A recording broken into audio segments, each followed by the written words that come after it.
shit. Are you a hoe ass motherfucker? You ungrateful as hell.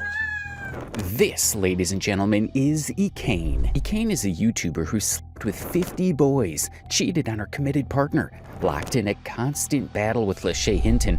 Both women seem more focused on proving who's the better mother than actually being one for their children. Ekane creates daily vlogs where she shares her routines, opens up about her family and childhood, interacts with her kids, and spends time with her husband, Chris. And by spends time, we mean playing actual games, because Ekane and Chris aren't just partners, they're fierce competitors. Let's hope and pray he tries to drown me with a beatbox again. Let's hope and pray. Sometimes their competitive streak goes so far that what starts as fun and games escalates into full-blown battles, to the point where they nearly break each other's jaws. Yes, it gets that intense. Yes, we can call her a YouTuber or a TikToker. All in all, a content creator, because she keeps on posting very consistently. Ekane has got around 13.4 thousand subscribers on her YouTube, and she's got around 5.3 million followers on her TikTok account. I say I lose custody of my kids, but still got my kids to this day. Ain't missed the doctor's appointment. Ain't missed the meal. Ain't walk around this dusty, crusty, and disgusting. Ho? That's the difference between me and you. Wake that up. You get on here trying to troll. Oh, well, you can't do that because you really don't got custody. That's not trolling, bitch. You just being an asshole. How many times you done asked me for tips, ho? And I done came to your aid. How many times I done asked you, do you need something? Look. Tell her that. Tell her that. Tell her that. Tell her that. Tell her that. Tell her that. Tell her to come to Thirsty Thursdays. Thirsty Thursdays. Tell her to be up at night. Tonight, come to Thirsty Thursdays. Let's get it cracking. Play with me. I didn't do shit to you. You didn't help me at all today. And then you want to go acting like I'm wrong for wanting you to help me. You ain't that. But a person cannot be that toxic by birth. Nobody loves to be a toxic one in the family, especially the mothers. Then where did this toxicity exactly come from? Let's hop on the toxic roots of Ekane's life, her childhood and growing days. Once upon a time, not long ago, I was a hoe. And I made me in there. I won't take you back, because I did the shit. So Ekane was born on the 2nd of November, 1999 in Michigan. Her last name carries her father's Muslim identity, but she's always said she was raised in the pews of a church. Have you ever been to church before? Oh, I grew up in the church. I'm blessed. Oh, and I want the world to know, truly blessed. What? That's my shit. I grew up in the church. I got baptized when I was 12 on Easter. And I really grew up in the church. My mom made sure I was there every Sunday, caught the church bus, all that. Church. As stated by her, she was a virgin till she stepped in the 9th grade, and then it was unstoppable.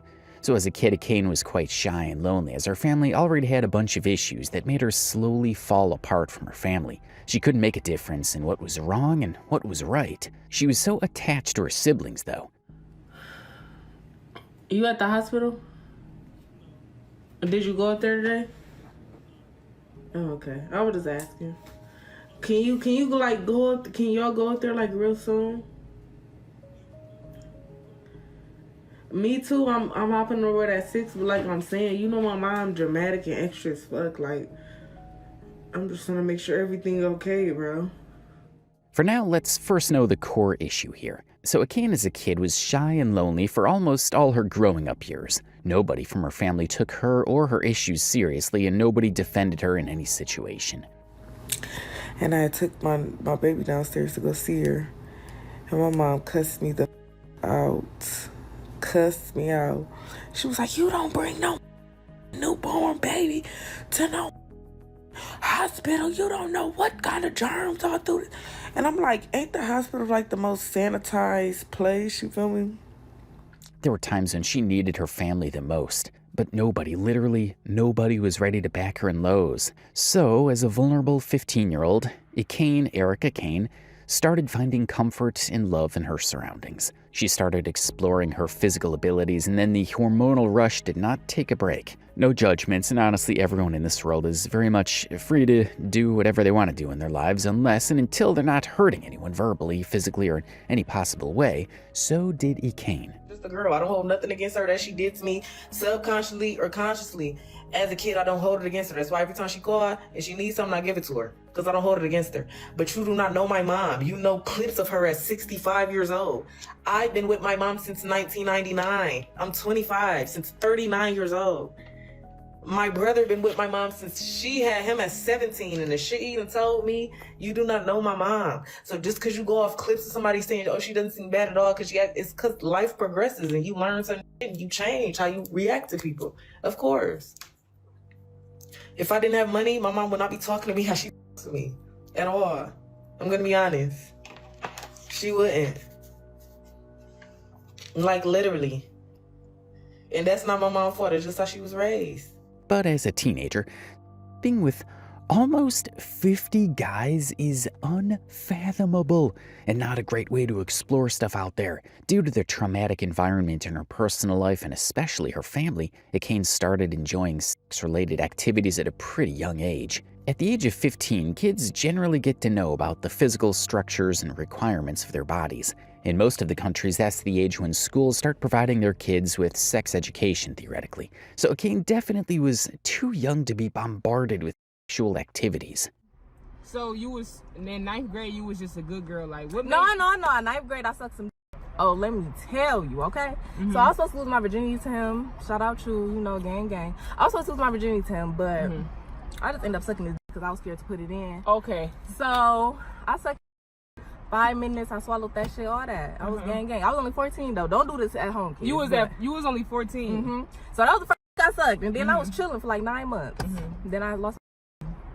You was chilling for 9 months. Here is Erica Kane talking about her body count, and how she puts everything into year-rise category is shocking for a normal human being. I mean, you can't. Do you remember your body count? Oh yeah, it's 83, 84 on a good day if I feel like I forgot somebody. I mean, the first year, I just pressed. You calculate everybody? Yep, I got a list on my phone. Like, don't play with me. It's only like 70 on this list, but I know 14 other niggas. Also, by now, her total body count, according to her, is somewhat around 84. And 84 is quite a huge number. Definitely exploring is one's own decision, but 84 is not a normal number. And studies say you go through a lot of physical as well as mental issues when you're too much into exploring your sexuality with different people. The major reason behind Ekane not being happy with her partner, Christopher, while they were already having their own kids, could be the level of dissatisfaction. What the hell? Put your leg up. All right, you ready? Yeah. I'm gonna get you right here. Okay, you ready? Okay. All right, ready? Uh-huh. All right, 1, 2, Wait. 3, Yeah. 4, 5, 6, 7, 8, 9, 10. Someone who isn't ready to bring their peace to one place can be someone going through a lot of suffering. The sensibility of keeping the environment of your family all peaceful and your home serene is very, very important for the healthy growth of your kids. However, the worst part in the video is that Ekane has kept account with the list of their names on her phone. I mean, it's been 4 years, so... 4 years with 83. No. 4 years ago, I caught 30 bodies the first year. The second year, I caught about 34. The third year, I caught about, I was in my 20s. I wasn't really no thought, because that's when I was kind of going out with, people started really kind of like cuffing me. Like, we was like... And they wasn't caring about your background. Right. So that's when I started slowing down. So I only caught like 20 bodies. So now we know that in her first year of losing her virginity, she hit the number 30. This clearly tells us that she was never in love when she was in her teens, because that's the case in most of teenagers. They fall in love, find someone attractive, and slowly and steadily they explore their partner and themselves newly by physically involving each other. She was born in 1999, so by now she must be around 25. She's been in a relationship with Chris for about 4 years now, so her body count was 84 even before she turned 21. Now let's jump on the scientific facts for someone to understand Erica Kane's state in a better way. The study of more than 3,000 female students appears in the American Journal of Health Behavior. Having sexual intercourse with multiple partners increases the risk of pregnancy, sexually transmitted diseases, and resulting damage to reproductive health. Other studies have shown that girls have started to have sex at younger ages, and an earlier start to sexual intercourse often leads to multiple sexual partner behavior. Donna E. Howard, Dr., PhD, and Ming-Ku Wang, PhD, of the University of Maryland, based their study on information from the 1999 National Youth Risk Behavior Study. Out of the total of 15,349 high school students who participated in the national survey, Howard and Wang focused on the 3,288 girls who reported ever having sexual intercourse. Among these sexually experienced adolescents, Howard says 24% reported no sexual partners in the past 3 months. About 63% had one, and 13% had 2 or more recent sexual partners. Besides fighting, drinking, and substance abuse, girls with multiple sexual partners were also likely to have had unprotected sex the last time they had sexual intercourse, another dangerous behavior that only compounds the risks of sex with many partners. There are 2 major reasons for concern. A. Adolescents are often still navigating the complex differences between sex, love, and lust. This confusion can lead to impulsive decisions driven more by hormonal surges than informed choice. B. Teenage girls in particular are in a biologically sensitive phase. With fluctuating hormones and emotional vulnerability, they may be more susceptible to exploitation, coercion, or simply poor judgment in romantic or sexual situations. While boys too face emotional and physical consequence from early or frequent sexual activity, the risks for girls are statistically more severe. Unprotected sex can result in unplanned pregnancies, often at an age when they're not equipped, financially, emotionally, or physically, to handle the responsibilities of motherhood. In many such cases, adolescence result to abortion, which, if delayed or improperly handled, carries serious medical risks. Moreover, the threat of sexually transmitted diseases, STDs, looms large. Adolescents with multiple partners and limited access to proper sexual education or healthcare are significantly more vulnerable to infections like chlamydia, HPV, gonorrhea, and HIV, some of which can have lifelong consequences, including infertility or chronic pain. In essence, the teenage years, meant for learning, self-discovery, and growth, can become a trap of trauma and regret if adequate guidance, education, and protection are not provided. It's not about shaming adolescents for sexual curiosity, but ensuring they have the tools to make informed, safe, and respectful choices. While there are some sexually transmitted diseases which are curable, like syphilis, crabs, gonorrhea, trichomoniasis, chlamydia, etc., while there are a few which just cannot be cured, like HIV, herpes, hepatitis B, and human papillomavirus. Hear experts' opinion on teenagers sleeping with multiple partners on a high frequency and its effects on their own physical and mental health. Supposedly there are 3 types of male sperm. The first is called the egg getter, the second is called the blocker, and the third is called the killer. The role of the killers has to do only when women have had multiple partners in a short period of time. These are very poisonous little sperm, and their intent is to kill the sperm of the other male. So effectively there is a sperm war that goes on in the woman's body when there have been multiple partners. Also think about this in terms of the adaptation of her autoimmune system. You know, who's my partner? Her immune system must be on a real state of arousal here because there's sperm from several males, and her body is trying to make this time adaptation. Who has multiple partners in a short period of time may develop an infection that's called bacterial vaginosis, which is a very serious infection. And what happens is that the chemistry of her genital area has been changed, and now the bacteria that can grow there are what are called anaerobic bacteria. Those are always serious infections. Again, what we think is simple, what we think is without consequence, in fact has serious long-term consequences.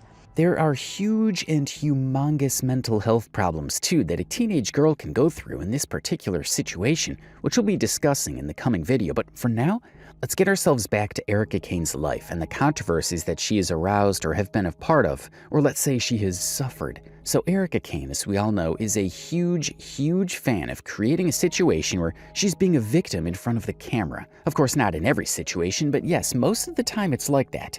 Let's go through her Ekane lives one by one now. Okay, so real quick, do your mom know about your body count? No. She know I was a hoe. Here, the way Erica Kane explains that her mom knew Erica was a hoe, which literally shows how unapologetic Erica is of her behavior for all these years. Let's get into her fights and unlayer her personality more now. Why I gotta be a Girl, I'm drunk as hell. If you ever look like somebody that's drunk, you ugly. Period. Literally. my mom? I said what the I said. I hate when you try to compare yourself to me. Be yourself. You not. Shaking? Horrifying? Yes, you are pretty normal if you're terrified to watch a person calling their partner a bitch or calling their partner ugly on their social media live. And then Chris, her partner's reaction to what Erica said was pretty obvious. Well, there are people defending her for what Chris has done in this video, but people kind of ignore the fact that Erica literally triggered him to do so. Let's see what happens next. Never. When they come for water on you while you sleep, I never did that shit. I never did. I never did that shit to you, dude. I'm gonna piss you off. Seriously, I'm not laughing. I'm not playing, bro. I swear to God, I'll call police and get you on my crib, bro. Bitch, stand up like you a man and look at me like you a man. Why would you call police? Here, as anybody could clearly see, could notice how Chris is trying to pull up Erica's dress and cover her areas because she had lost it and had no control over herself. Yeah, bro. I never did that to you, dude. Okay. Nah. Set it up. You want to pour water on me while I'm talking, bro? No, wait. Nah. No, Christopher, quit being a like, seriously, bro. Okay. You finna piss me off. Seriously, I'm not laughing. I'm not playing, bro. I swear to God, I will call the police and get you on my crib, bro. Stand up like you a man. And look at me like you a man. He was trying to help you like he was a good man, Erica Kane. Chris also tried to cover the camera when he was unable to get Erica's boobs fully covered, but all that Erica did here was she screamed at Chris with all her blood and sweat. Other than that, as if all that chaos was not enough for her to get enough views, followers, or subscribers, she literally had no filter and hit and kicked Chris in front of the camera. Let's talk about fake feminism. Yes, Erica Kane earned more than Chris. Yes, she openly called herself the breadwinner of their unlabeled family, and made sure to highlight that fact in almost every video, post, or live stream she ever did. That much is true. She was financially supporting the household. But does being the breadwinner give her the right to disrespect, insult, and abuse her partner, both verbally and physically, on camera and in front of the entire world? Absolutely not. Erica Kane has long portrayed herself as a feminist, but the harsh reality is that her actions reflect the traits of a pseudo-feminist, someone who uses feminism not to promote equality, but as a shield for toxic behavior. True feminism stands for respect, equality, and mutual support, not for humiliating your partner, especially in front of your children. What kind of example does that set for the kids? Watching their mother constantly belittle their father creates a hostile emotional environment that can leave deep long-term scars. The public drama may bring in views, but behind the scenes, it's the children who suffer. So no, being a successful woman does not justify cruelty. Empowerment should never come at the cost of someone else's dignity. People were still trying to digest the fact, but a few days later, this happened. Live again! Why are you doing this Why you again? doing that? Get off live, No, bro! the police coming. Get off live! The police already coming. Get This girl. I can't do this shit, bro. Wanna smack me? Scream for you, hit me in front of my kids, bro. This shit is big. This shit scream for you, hit me in front of my kids, bro. This shit is big.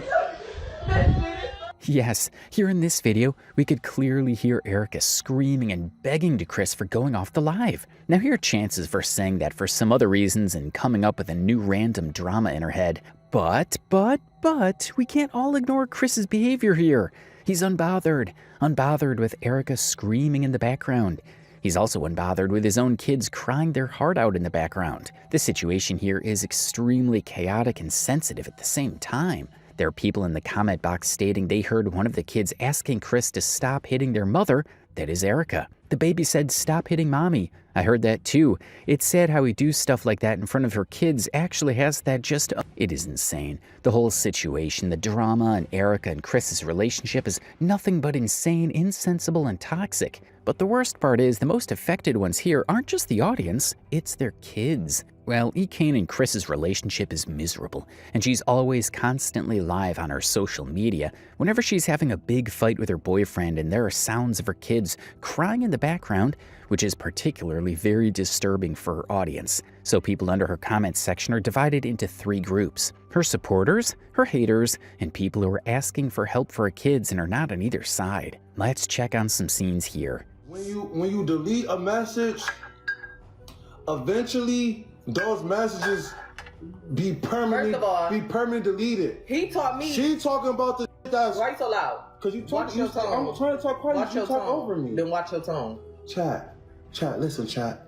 She talking about the messages that had like 2 days left. Nobody cares. Bro, that means them messages been deleted for months. Anywho. Them bitches been gone for over 90 Can I see my days. piece? What Can are I you see my talking piece? Can I about? see my piece?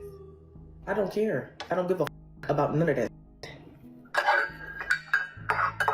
So you better clock that one. I don't care about no deleted messages. What I do care about is how many it was. Because 500 is diabolically diverse. I'm trying to fit my see that show probably always going through my invading my privacy. Why would you do that? And you the one that told me about recently deleted. I didn't even know you go to recently deleted till you. No way. There's absolutely no excuse for what Erica did in that moment. Let's break it down. First, she interrupts Chris while he's speaking in a raised voice, even though she herself was speaking loudly just moments earlier. The irony, Chris actually recognizes this situation, lowers his tone, and even starts whispering to avoid escalating the argument on camera. But just when things seem to settle, he leans in. Maybe to taste the soup she offered, maybe for a simple gesture of affection, and then it happens.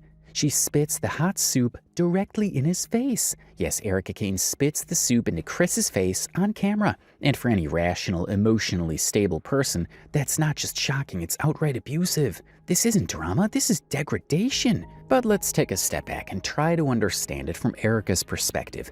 Maybe she believed Chris was being unfaithful.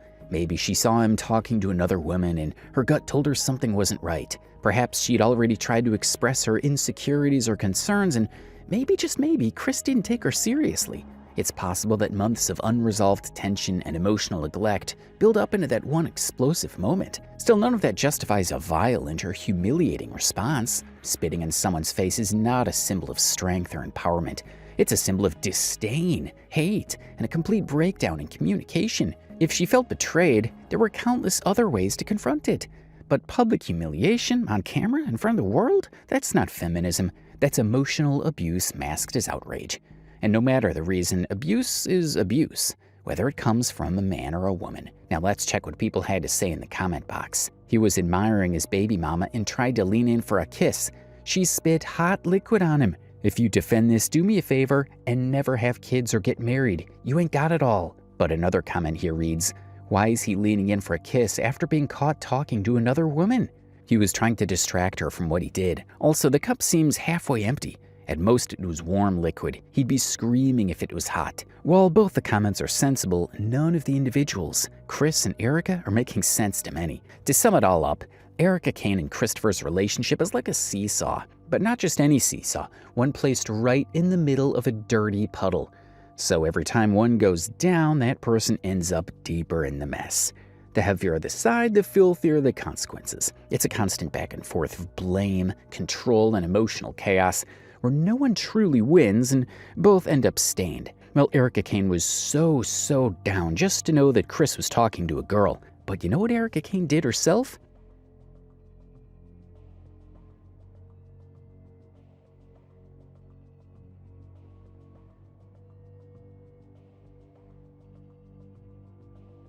So how is this even fair now? Talking to a girl was treated like a crime when Chris did it, but kissing a guy on camera isn't when it's Erica? That's the kind of blatant double standard we can't ignore. Erica Kane, also known as Ekane, was constantly seeking attention from other men, even while being in a supposedly committed relationship. She never liked settling for one person at a time. And the worst part, she cloaked her behavior in drama and self-righteousness, convincing herself and her audience that everything she does is empowering, while everything Chris does is abusive or toxic. That's not feminism, that's a dangerous distortion of it. That's what we call pseudo-feminism. Real feminism is about equality, accountability, and mutual respect, not weaponizing gender to escape consequences or justify manipulation. Today, women are more empowered than ever. They're earning their own income, building their empires, and no longer depending on men for validation or survival. And that's powerful, but that same power comes with responsibility. When emotional maturity doesn't evolve alongside financial independence, relationships suffer. That's one of the leading causes behind the increased rates of divorces, toxic co-parenting, and emotionally damaged children. Let's not sugarcoat it. Money gives you power, But power without emotional integrity is just silent destruction. You can buy yourself the best food, the trendiest clothes, and a luxury roof over your head. But if you keep neglecting the people who care about you, disrespecting your partner, and using your platform to play the victim for views, you're not building a life, you're building a circus. And Ekane did exactly that. She took everything for granted. Chris's support, her platform, her family, and then turned it into content.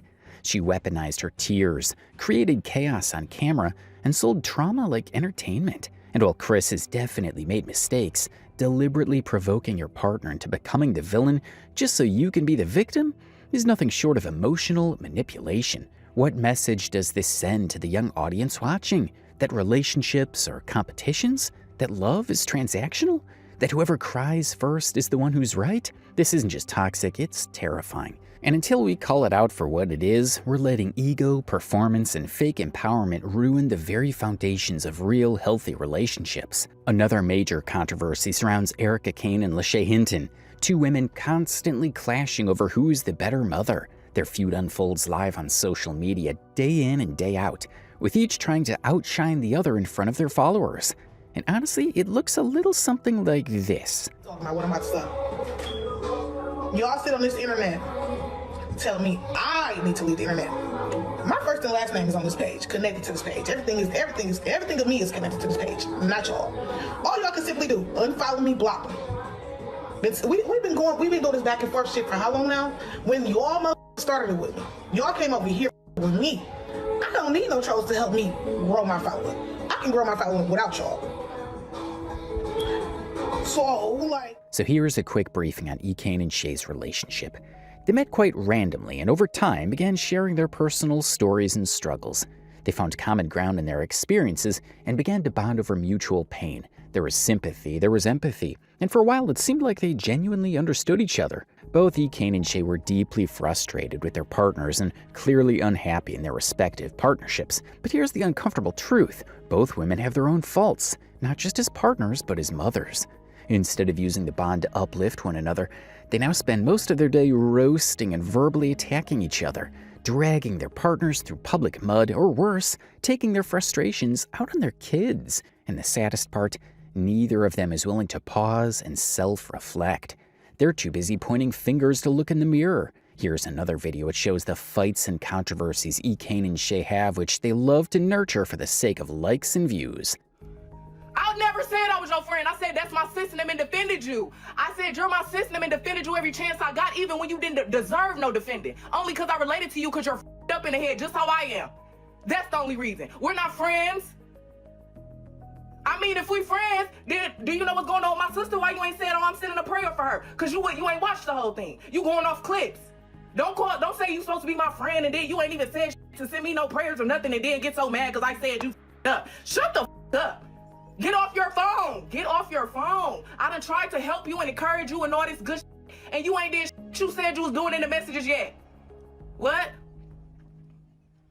What are you talking about? It could be the 10th time. What are you going to do about it, though? What are you going to do about it, though? What are you going to do about it, though? Other than sitting at Starbucks all day putting lash clusters on. Get the off your ass and get a job. That's what you do. Get a job. Get a job. Get a job. Get a job. Get a job and get a crib. So, Ekane clearly states in this video that Shay was more than just a friend to her. She was like a sister. A bold statement. But then again, who really knows if that phone call was even real, or just another one of Ekane's classic theatrics to stir up a fresh wave of drama. And here's the real issue. If you call someone your sister, your family, you don't get to turn around and publicly humiliate them. You don't wake up every single day and start your morning by bashing them on camera as if it's part of your daily routine. The contradiction is not just obvious, it's embarrassing. To claim that Shay had a sister's place in your heart while dragging her name through the mud in front of thousands, that's not just fake, it's downright cruel. You can't claim loyalty and love, then serve betrayal and bitterness for breakfast. Hilarious? Maybe. But more than that, it's heartbreaking, manipulative, and painfully hypocritical. Here's what Shay had to say about the whole Shane Ekane situation. That's the only reason this shit is happening. This shit is trending right now. I guess it's a trend to clown Shay. Like I'm supposed to be scared or something.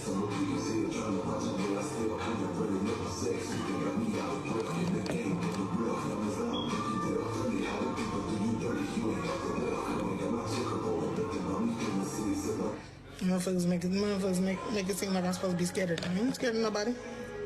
You ain't God. I ain't scared of you. Insane. Let's be real, nothing ever seems right with either Ekane or Shay.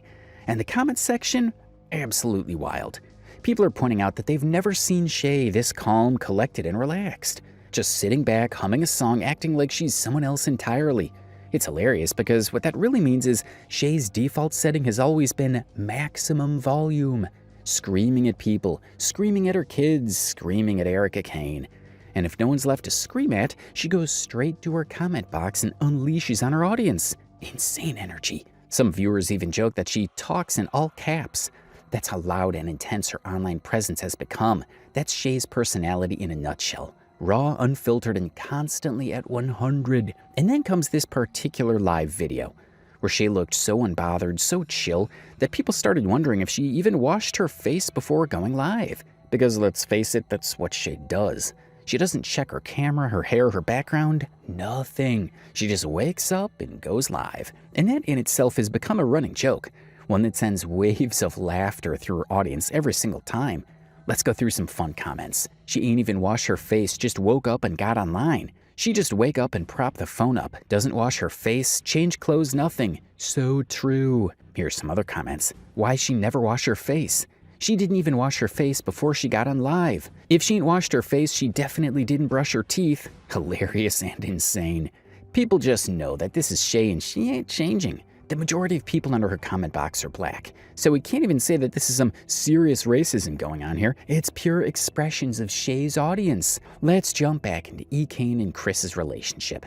As we all know by now, Ekane is a deeply troubled and mentally unstable individual. And that's not a sarcastic jab, but a serious concern that needs to be addressed. When someone is emotionally unstable and is seen openly exposing themselves, flirting, or kissing multiple men across different social media platforms, they cannot and should not be labeled as an influencer. That's where the line must be drawn. Here's yet another video of Ekane kissing another man, proving, once again, the chaotic and troubling patterns in her behavior. How long will people continue to ignore this under the guise of content? Would I look like asking him about another? Might tell you once, won't tell you twice. If hold shit up, How could someone plan to kiss casually when they're already in a relationship? That's just unacceptable as a normal person. Another thing to be highlighted here is Ekane. After all her nasty stuff that she keeps on doing on her social media, gets mad at Chris for talking with another woman. Let's now hop on to another fight of Chris and Ekane. Thanks for the gifts, babe. You just had a baby, send me pics. Actually, don't send me your baby. They be ugly at first. Send me your baby at like 3 months when they done grown into the Let's looks. get a baby gender cake. A baby gender cake? Do you know what that is? Yeah. You're supposed to cut inside of it, and if it's pink or blue, if it's blue, that means it's a boy. But if it's pink, that means it's a girl. As we can see, Ekane is chilling with her kid, but it's not really with her kid. As always, she's doing nothing else but going live and recording herself. I'm too burpy. I'm a burpy guy. The doctors took too long. I ripped that on my arm and left. What did we just hear? Yes, you heard it right. The child is still sitting next to Ekane, trying to have a conversation, but Ekane is so far gone, so unhinged, that she can't even stop herself from using curse words in front of a kid. Her own kid. Did she really just say shit in front of a child? This isn't just an isolated incident, it's a pattern. What we're witnessing yet again is bad parenting in its rawest form. You go out and get intimate with countless different men. You create issues out of thin air when your home is actually at peace. You deliberately pick fights with your partner, and you turn every little disagreement into a full-blown drama show in front of your own children. This isn't just toxic behavior in a relationship, it's dangerous, destabilizing, and deeply damaging for the kids involved. Only someone with an innately toxic mindset could behave this way and still claim to be a parent. According to numerous studies, screaming, using abusive language, hitting, or even ignoring a child are not just considered inappropriate, they are severe and destructive red flags. These are not minor parenting flaws. These are emotional crimes that leave lasting psychological damage. Science has proven that such behavior doesn't merely cause discomfort in the moment, It imprints deep, invisible scars on a child's subconscious, and as the child grows, those scars don't fade. They harden, they deepen. They quietly shape how the child thinks, feels, trusts, and sees the world. Children in their early years are like wet clay, soft, impressionable, easily molded by the hands that hold them. If those hands are harsh, neglectful, or violent, the clay doesn't form, it cracks. Like a delicate plant that thrives only when it receives light, water, and nurturing, a child blossoms when surrounded by love, security, and patience. But deny it care, worse, poison it or hate or neglect it, and its growth is forever compromised. You may never see the damage on the outside, but inside, the child begins to wither. There's a chilling tradition among certain indigenous tribes, one that's as poetic as it is terrifying. These tribes, who hold sacred respect for nature, never cut down a tree with an axe. Instead, when they decide a tree must die, they gather around it. And every day they speak hatefully to it. They scream at it, curse at it, abuse it with words. Day after day. No physical harm, just words. And slowly, inevitably, the tree begins to die. Its leaves fall, its bark cracks, it collapses. Killed not by violence, but by verbal poison. Now, pause, reflect. If mere words can kill a mighty tree rooted in the earth, what do you think those words do to a child?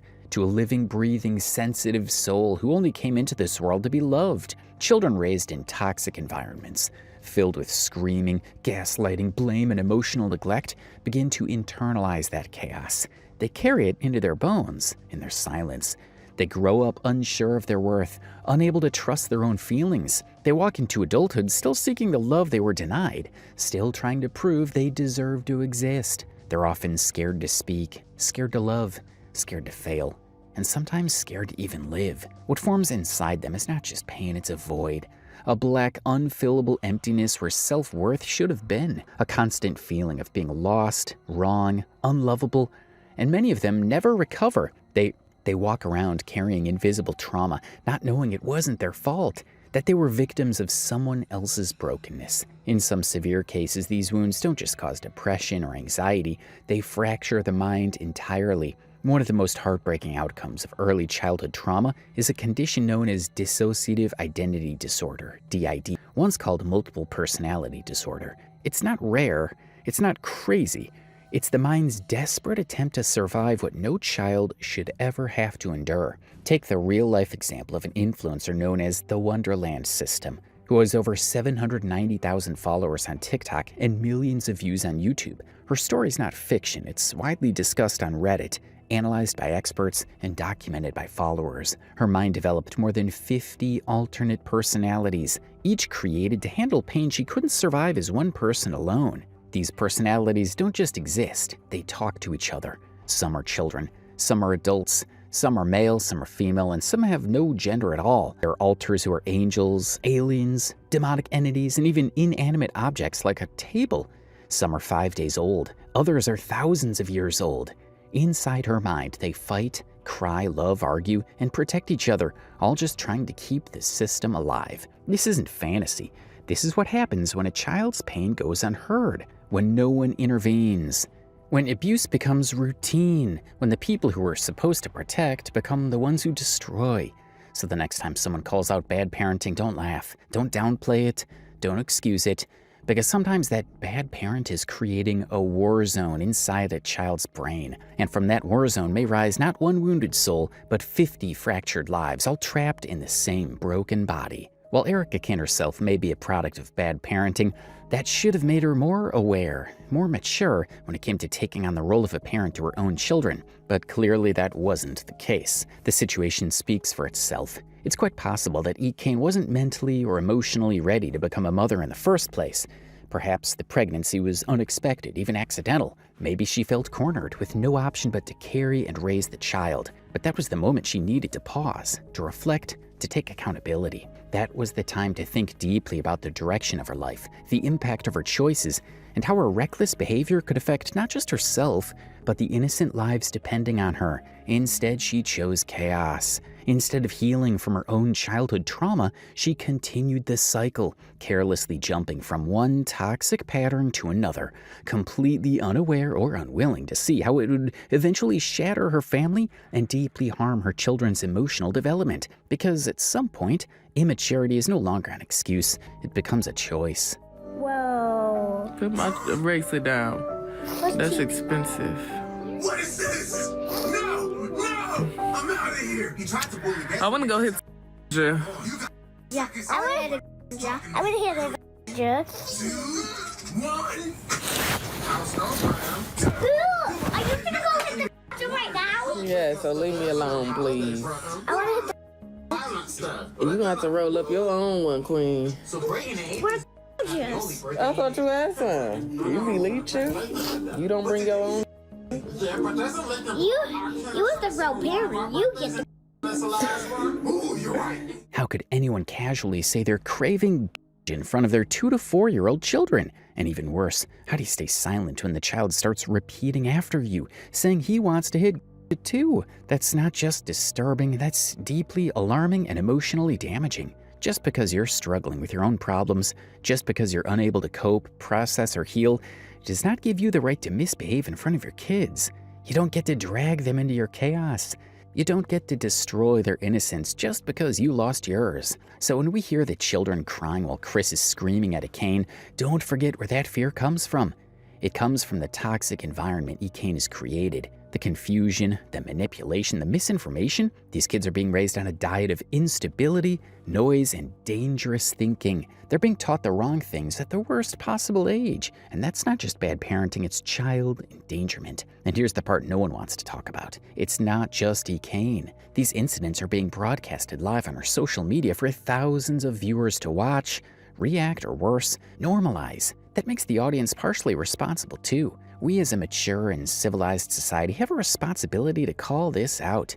We cannot turn a blind eye while innocent children are being mentally corrupted in real time.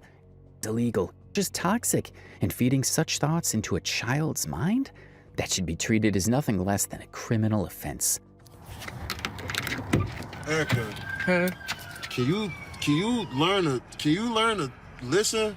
No. Listen, relax, hold on. No. I've been asking you to roll. You have never taken this long to roll up. Because you roll up in 3 seconds. From your crib, you so loud. And I got on the phone with this nigga 3 seconds ago. That was 3 seconds ago. I've been in there talking about you for 6 minutes. And you should be outside. What the f going on outside? For 6 minutes. Why? I have cameras. That's why I didn't roll up. I have cameras. That's why I didn't roll up. So you didn't roll up because you watching cars. Yeah, exactly. You talking about is you gay? Is that your boyfriend? You're this gay? What you said. You assuming this what you sit in for 3 hours. You assuming. That's the problem. This what you sit in for 3 hours. You haven't been in the house since we got from the hospital. You overreacting and assuming you're an emotional girl right now. And stop doing that. And you're an emotional. And you're an emotional too. So here it seems Chris was probably late, and that's what triggered the fight. From what we can hear, Chris is actually trying to calm her down, reminding her that as a pregnant woman, she might be feeling extra emotional over small inconveniences, which is completely understandable given the circumstances. But the way Eric Ekane snapped back, calling him an emotional bitch, is something unacceptable. You can't lash out and dump your emotional heat on someone who's clearly trying to support you. That's not communication, that's aggression. And if Ekane truly has such serious issues with Chris, why doesn't she just walk away? Why drag things on, only to bring another child into a toxic, already broken dynamic? She keeps getting pregnant again and again, but the fights never stop. The environment stays volatile, the toxicity deepens. It's too vulnerable, too reckless, and above all, it shows no emotional maturity, especially at this stage in life when you're not only in a relationship, but also raising a child. And what makes it even worse is the open use and open talk of drugs like during pregnancy. Let's be very clear. Using marijuana during pregnancy is dangerous, not just for the mother, but for the unborn baby. Studies have shown that THC, the active chemical in cannabis, crosses the placenta and can directly affect fetal brain development. This can lead to low birth weight, premature birth, developmental delays, and long-term cognitive and behavioral issues in the child. So when a mother casually jokes about hitting while getting pregnant and does so in front of her existing children, it's not just poor judgment, it's irresponsible at the highest level. It's putting her child's future health, brain, and emotional development at risk before that child even has a chance to enter the world. Bringing a child into the world is not a temporary distraction or a patch for a failing relationship. It's a lifelong responsibility. And if you're unwilling or incapable of creating a peaceful, healthy, drug-free environment, then you're not just failing as a partner, you're endangering your own children before they even have a voice. No too. Right, not helping with your kids is doing to me. Whatever. That's doing to me. Sitting in the car on the phone with Look at this. Look at her on the phone. Hold sitting on the phone with I have never even met that dude in my life, and you on FaceTime with this. What it say? I have Phone never call, met. 6 I have minutes never long. met that dude in my Why life, the and you fuck you gotta on meet him? FaceTime. What you let me do for? What you mean? What I gotta meet him for? I've been with you. I've been with you 8 years. I met all your friends, right? No. This a new you start with. You don't know. It is absolutely inappropriate and irresponsible to defame your partner, or anyone for that matter, on the internet, especially without any proof. Yet here we go again. Ekane has now taken it to a new low by publicly accusing Chris of being gay and sleeping with men. Seriously? Girl, if he were gay, do you really think he'd still be living with you after everything you've put him through? After all the chaos, the screaming, the emotional roller coaster, and your constant public outbursts? Let's get one thing clear. The rumors about Chris allegedly sleeping with other men are coming solely from Ekane herself. Through her own social media rants and dramatic videos, there is no credible proof, no verified screenshots, no third-party evidence, just words from someone who has built a reputation around emotional manipulation and public drama. On the other hand, we do have solid evidence, actual footage of Ekane kissing dozens of different men, while still in a committed relationship. That's not a rumor, that's fact. And it's been broadcasted publicly over and over again. This entire dynamic is beyond toxic. It's destructive. And here's the uncomfortable truth that needs to be said loud and clear. Women should not be defended when they're clearly in the wrong, just as men should not be crucified based on emotionally charged, baseless accusations. We live in a time where fake narratives can ruin real lives. And if we continue to let social media become a courtroom, where evidence doesn't matter and emotions run the trial, we'll continue to see innocent people dragged down by lies. We'll continue to see innocent people dragged down by lies while the real manipulators play victim.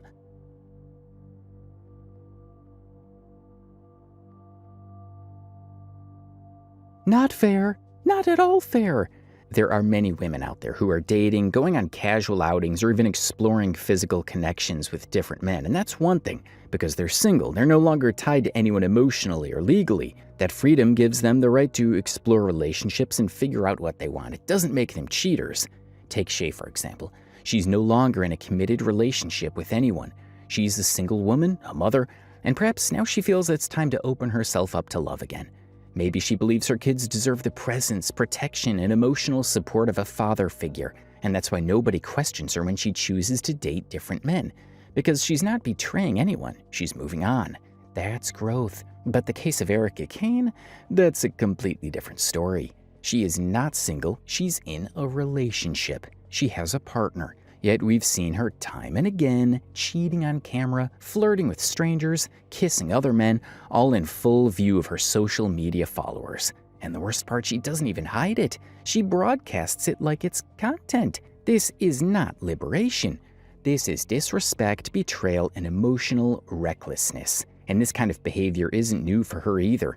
It traces back to her college days, when Ekane was known for being unstable, emotionally scattered, and impulsive. She had no balance, no vision for a stable, healthy relationship. She jumped from one guy to another, always chasing temporary highs instead of emotional depth. She never reached a place of maturity where she could choose to settle down with someone decent, build a calm life, and raise a healthy family. Even now, it seems like a part of her still misses that chaotic lifestyle. Going out, hopping from man to man, seeking validation in all the wrong places. A clear example? The reality show she appeared on, one based entirely on meeting multiple men at once. Yeah, you heard that right. Ekane met 50 men on that show. And here's the kicker, Chris was one of them. Now that adds a whole new twist. Let's take a look at the video. Alright, so look, Chris, you asked me to brand the everybody she chose. This everybody she chose. Look at you, girl. What's up? Yeah, everybody she chose. This one you need that up. I ain't tell you look at the. So look. Real, bro, so you can cut all that shit out. So tight. She big moose need another moose. Okay, thank you. Big moose. Yeah, the biggest moose. Mr. Moose need another moose. You not even. Don't even. I'm just Hey, hold up. Hey, so look, y'all. Boom, Ekane. This your type, right? All of them, literally. So right now, I need you to eliminate 4. I need you to eliminate 4 of these folks. What? This is crazy. Eliminate 4. 4 gotta go. You need some help? I gotta pick you first, just cause you're shorter than me, baby. Damn! Hold on. We keeping you right here. Why is everybody touching my girl? This is crazy. I thought you came back. Relax. Wait. Wow. I almost just clipped you. I like mine. You can't eliminate me, baby. Can I switch spots? Get out of here. No, you're cut. You're cut. All right, that 1. 2, you cut. That's that 2. I see them legs later. 2 more. 2 more. You better not. You know you ain't gonna leave. I'm a sad. So. I got you a drink. Ain't none of them get you no drink. Ain't none of them get you no drink. Look, Ekane. Him? Yeah. All right, you got 1 more. I'm sorry, Daddy. Crazy. Nah, don't be sorry.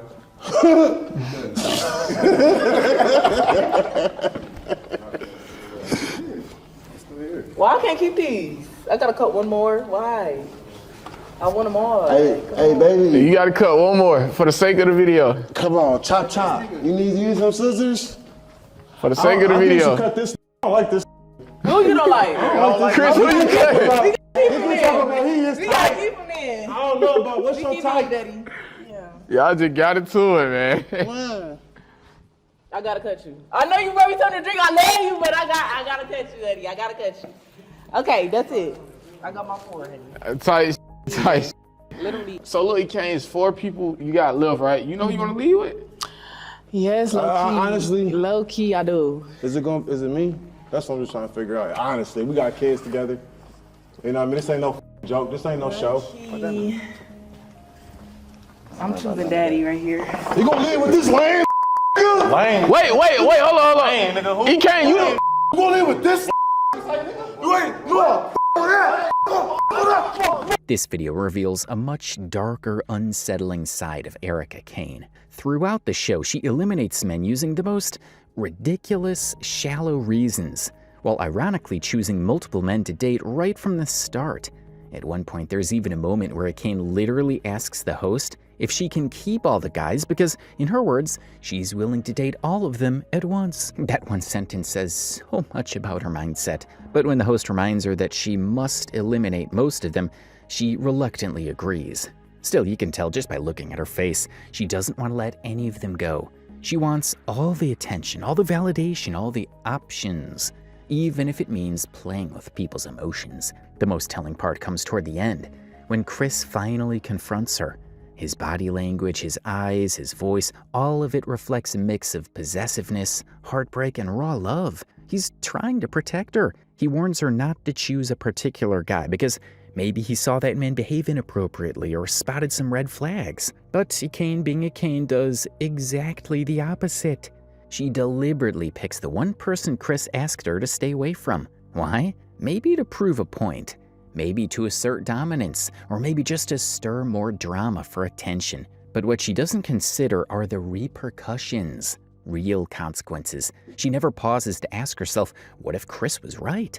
What if this choice comes back to haunt me? That's the core problem with Ekane. She doesn't think beyond the moment. She thrives in chaos.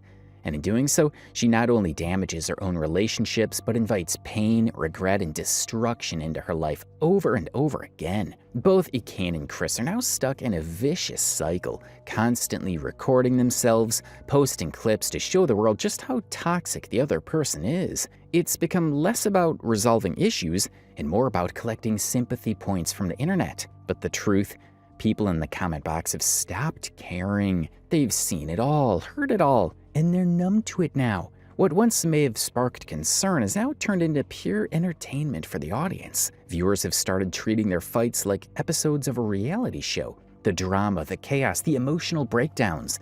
It becomes a spectacle. In fact, the comment section is now full of people laughing, joking, and even dropping some hilariously savage one-liners under their videos. The audience is no longer shocked, they're amused. The entire relationship has become meme material. It's sad, really. A once private relationship now reduced to a public circus. But when you invite the internet into your most intimate battles, don't be surprised when it stops offering help and starts serving popcorn. Charmaine1 here says, "We already know this cycle, so people have started judging their relationship as if it's some TV show that is so predictable, and still people are stuck with their TV screens." Another comment here reads, "The only way these relationships end is when someone eventually loses their life." This comment hits hard, and for a reason. It's chilling, but it reflects the grim reality of countless toxic relationships that spiral so far out of control, escape seems impossible. These are the kinds of relationships where pain becomes routine, disrespect becomes normalized, and leaving feels harder than staying, even when staying is slowly killing you. When you're stuck in that cycle, it's not just your mental health that's at risk, it's your very survival. For many, the sad truth is, the relationship doesn't end until someone is emotionally destroyed, or worse, no longer alive. Pop culture has tried to show us this in subtle ways. Take the iconic TV show Friends. At first glance, the relationship between Ross Geller and Rachel Green seems romantic, funny, and charming. But dig deeper and you'll notice how it also portrays elements of toxic love, confusion, poor communication, jealousy, and emotional manipulation. The infamous "we were on a break" debate wasn't just comic relief.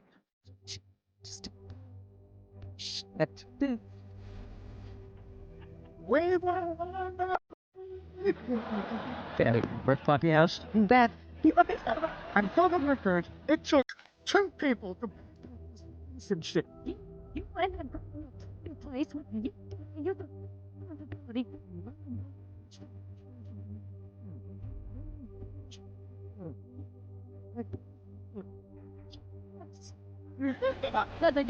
It was 5:30 in the morning, and you had rambled through 18 pages. And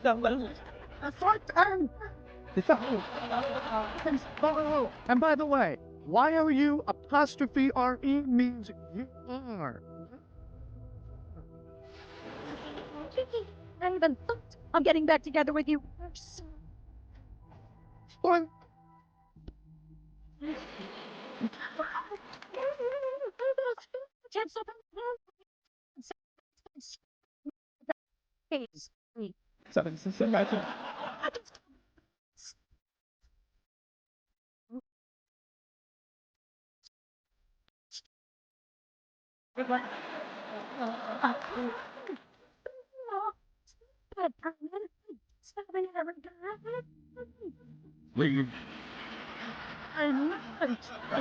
It was a clear demonstration of how unresolved expectations, miscommunication, and mistrust can shatter a bond. That storyline resonated with millions. People started recognizing similar toxic patterns in their own relationships.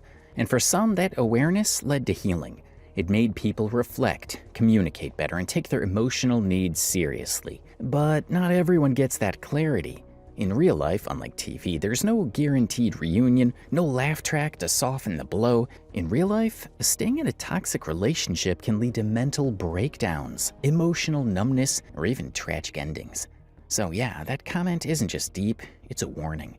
But then there are also people who are looking forward for Ekane and Chris's relationship to get back to the normal, healthy one. Tataya Raquel writes, "Forever rooting for you guys." So yeah, no couple wants their own relationship to be so toxic that they want to kill each other. Look at this video, for example.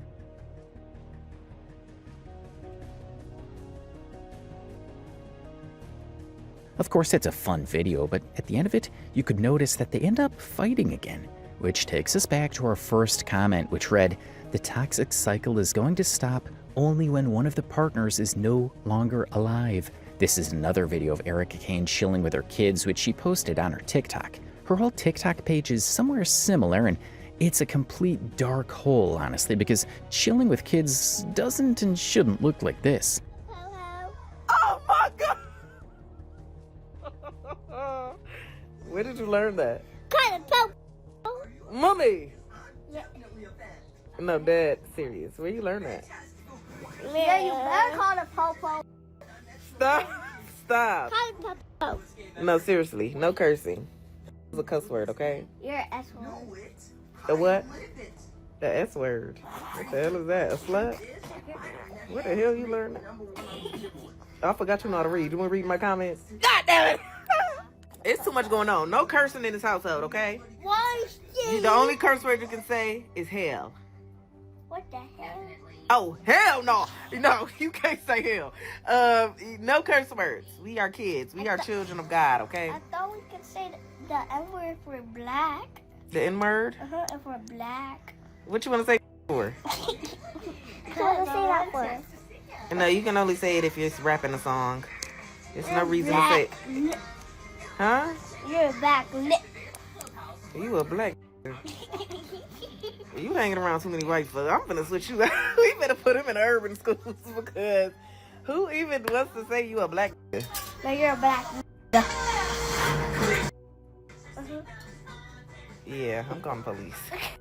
What you just say, mommy? I need a cigarette. I need weed. I need weed and a cigarette. That's not funny. I'm not a bad mom, I swear.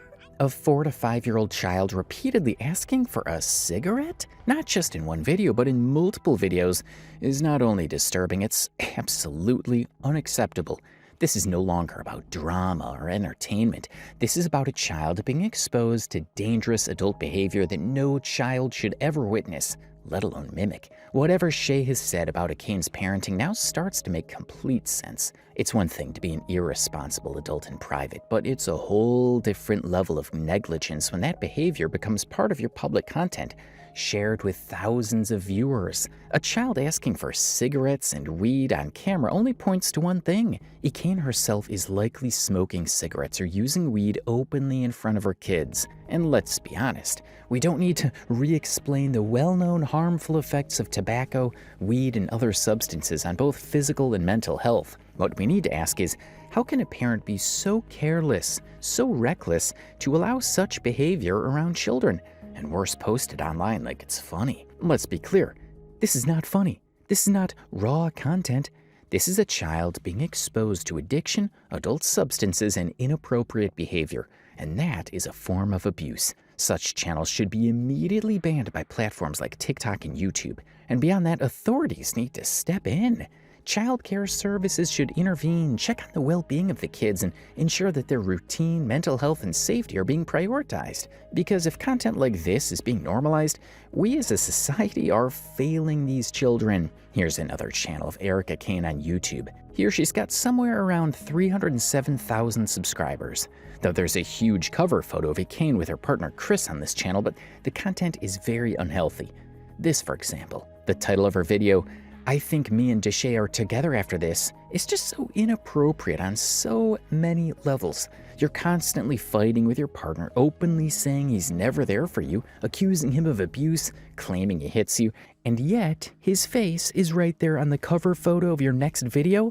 What exactly are we supposed to believe? And if you still love him deep down, then why drag his name through the mud in public? Why post videos framing him as the villain, just to turn around and tease reconciliation in the next upload? At some point, it stops being content and starts becoming a manipulative cycle, one that's being played out in front of thousands of viewers, including your own children. If the relationship is toxic, leave.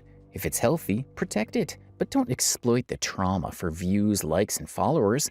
That's not an influence. That's emotional clickbait. Yo, what's up, YouTube, man? It's your boy, Chris Q1, man. I'm back with another video, man. Hey, I see how I brought out today. Biggie Kane, I slay wigs and I take care of my kids, yo. Tight shit. So look, you know what you're doing today? 20v1. 20v1. Yeah. We in the the whole Atlanta done pulled up for you. You feel me? And they better be cute. Hey, that's for you to. All right. We go. Come on now. Don't let me down. Don't let me down. Hey, drop in the comments right now how many people y'all think you can't leave with. One? Oh, she might leave with. Oh, she said 3. So apparently 20 people weren't enough. Now she's out here trying to meet 50 on a dating show. And the best part, she casually says she might end up selecting 3 of them by the end of the game, like it's some shopping spree. It's honestly wild how the hosts and producers of such shows glorify people who are clearly dealing with unresolved relationship chaos. Ekane is still actively fighting with her partner, surrounded by drama, toxicity and emotional instability, and yet she's out here playing games of love in front of cameras like it's just another day. If there's one thing Ekane has consistently shown us, it's this. She might be many things. Dramatic, unpredictable, chaotic. But the one thing she'll never be is in a real, healthy relationship. Because for that, you need maturity, accountability, and emotional stability, none of which seem to exist in her world. And the comments section looks somewhat like this. This guy reads, "She funny ASH, talking about some, damn, I said I cheated, and he's staying," is kind of sarcastic too. Isn't the same scenario with Chris outside the show? Ekane unapologetically says she cheated on him and slept with other guys. Chris comes all angry, breaks things, and then ends up calling her beautiful and getting back with her. The basic toxic cycle of Ekane-Chris relationship. Then I go to your car and you got my cupcakes in your front seat when I asked for my cupcakes at 2 a.m. So you can't even communicate and get my cupcakes when I asked you to. But you didn't communicate. So you can run around and do this and that, but you can't get my cupcakes to me in a decent time. You got the cupcakes, but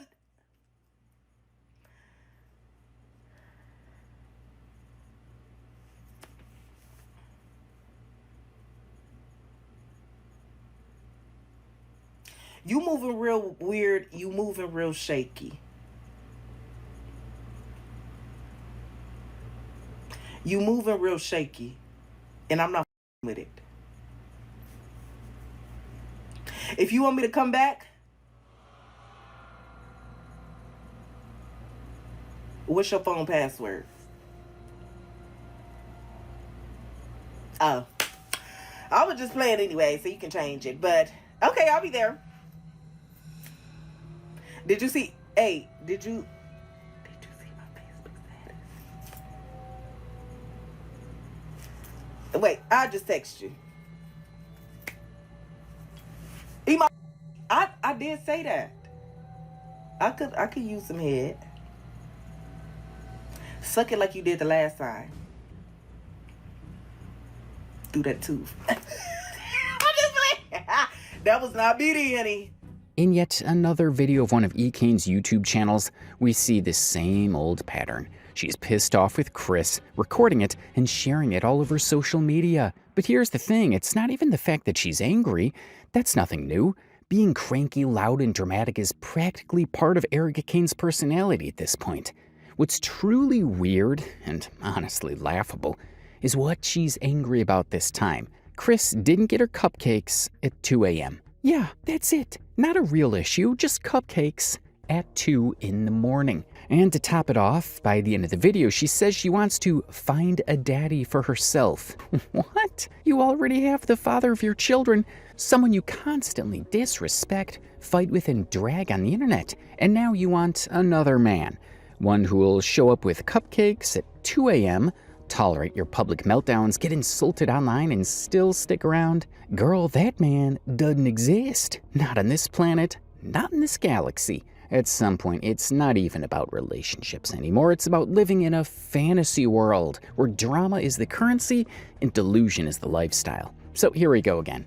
Ekane is now explaining how she got shot at while on the road. According to her, the shooter himself slid into her DMs to clarify that the bullet wasn't meant for her.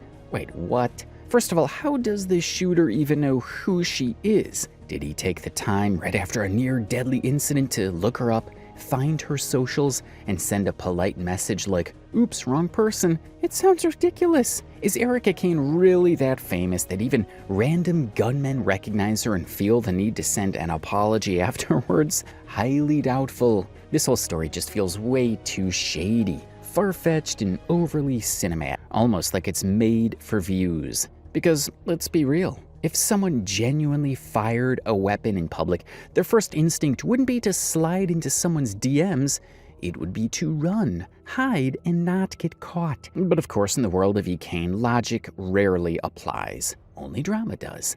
I ain't running fast enough. It ain't even about me running fast enough. I turned around and went to go pick up my fucking dusty-ass Converse. and got shot. So yeah, I stopped wearing Converse after that. You can't pay me to wear another pair of Converse ever again.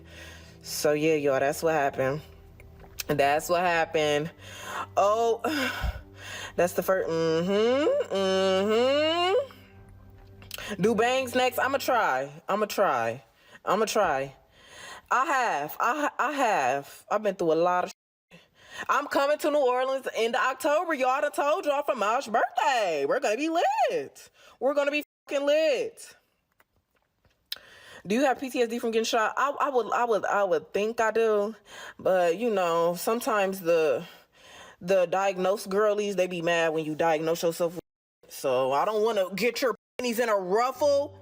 I'm just playing. F you. I think I do got PTSD. I ain't gonna cap. But I don't know. It really be changing. It really be changing. Like when I first got shot, and then I start being around the same crowd. My dumb ass, because I don't learn. You just was paralyzed. Quit hanging around these same hood rats and go do something with your life.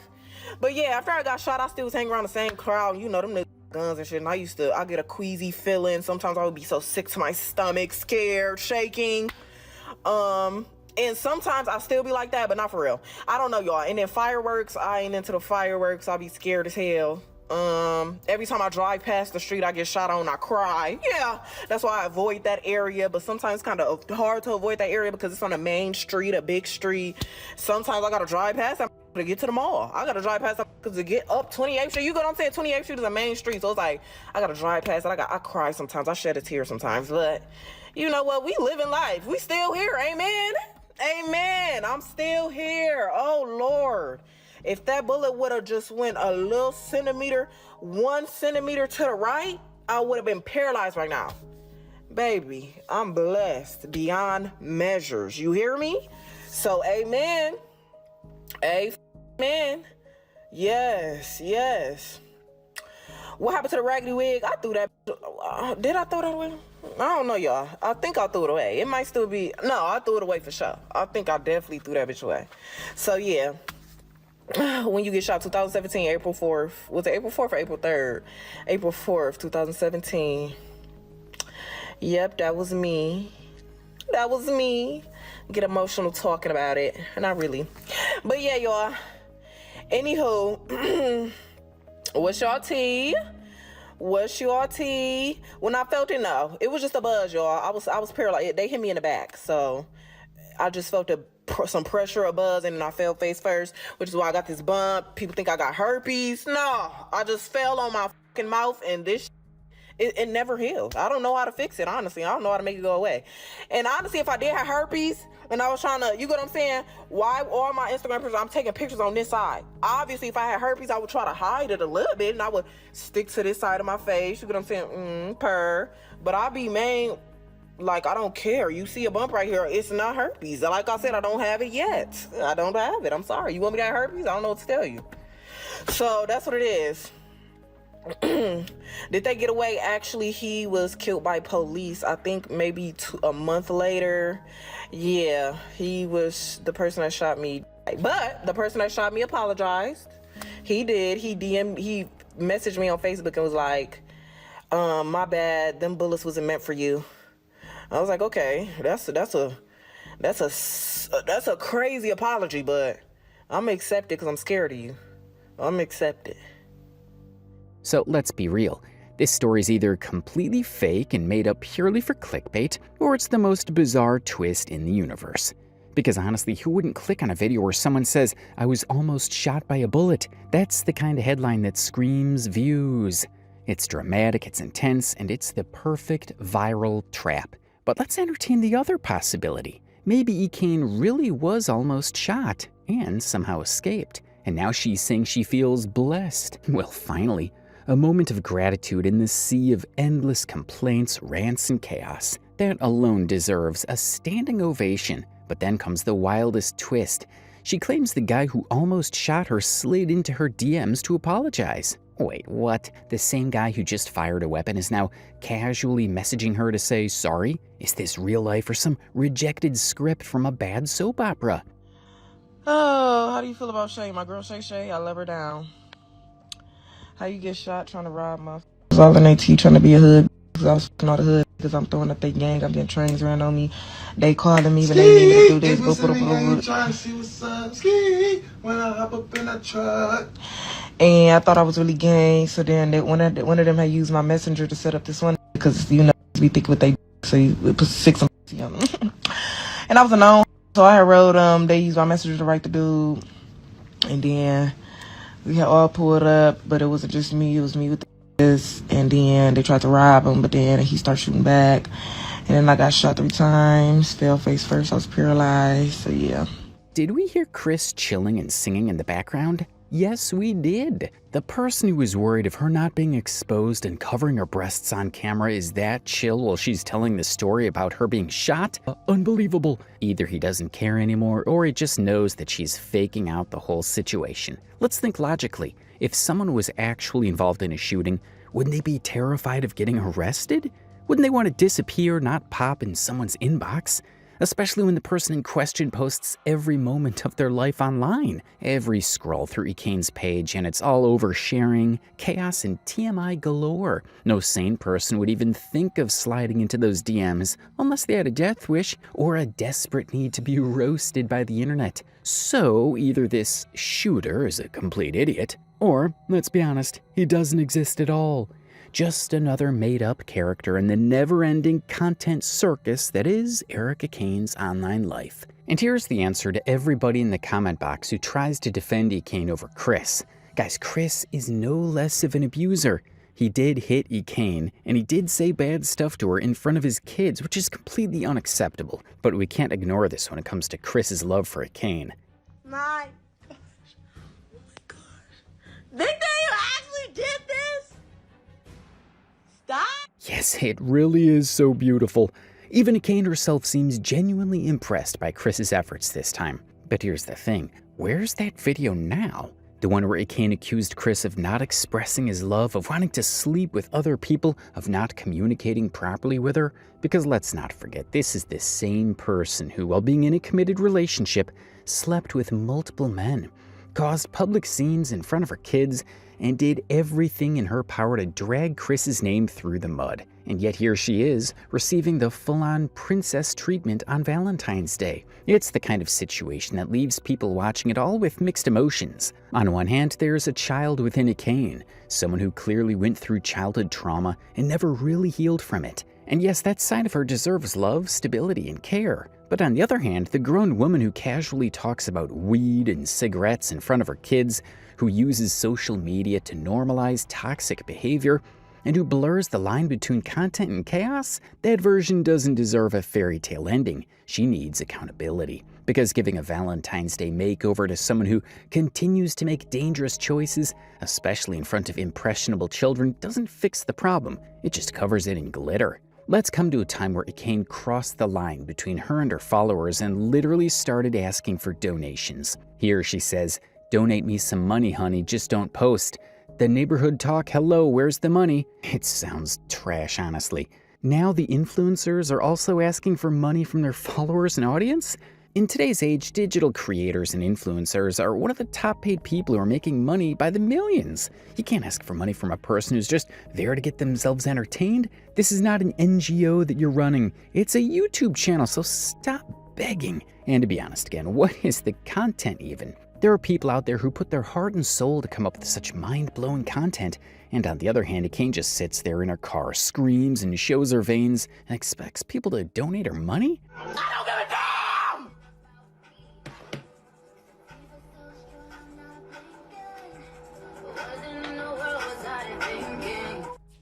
I used to be a people pleaser. I used to hate when people didn't like me. Now I love it. Don't like me. Oh well. Do it change anything? Do it change anything in our real life if TikTok don't like us? Exactly. Blessed. Lick your lips. Like your papa. Middle fingers up. You know how to put your middle finger up? Damn, you couldn't wait. Damn. Oh my God, brother. Oh, brother. Is this really something to be proud of as a mother? Absolutely not. Teaching your child to show the middle finger on camera to the people watching isn't edgy, funny, or cute. It's disturbing. That innocent little kid shouldn't even know what that gesture means, especially not from his own mother. Sure, the kid takes it as a joke. And like always, people laugh it off too. But in an age of digital obsession where everyone from toddlers to grandparents is glued to their screens, endlessly scrolling through content with little or no purpose, we're already being pulled into a black hole of desensitization. But the kids, they're just getting started. They have an entire life ahead of them. So much to learn, to understand, to experience. And yet they're being exposed to garbage content, adult behavior, and zero guidance. That's why families, and especially parents, need to step up. It's not just about feeding your kids healthy meals. It's about feeding them values, discipline, and strong moral foundations. Because when the world is messy and loud, the home should be the compass.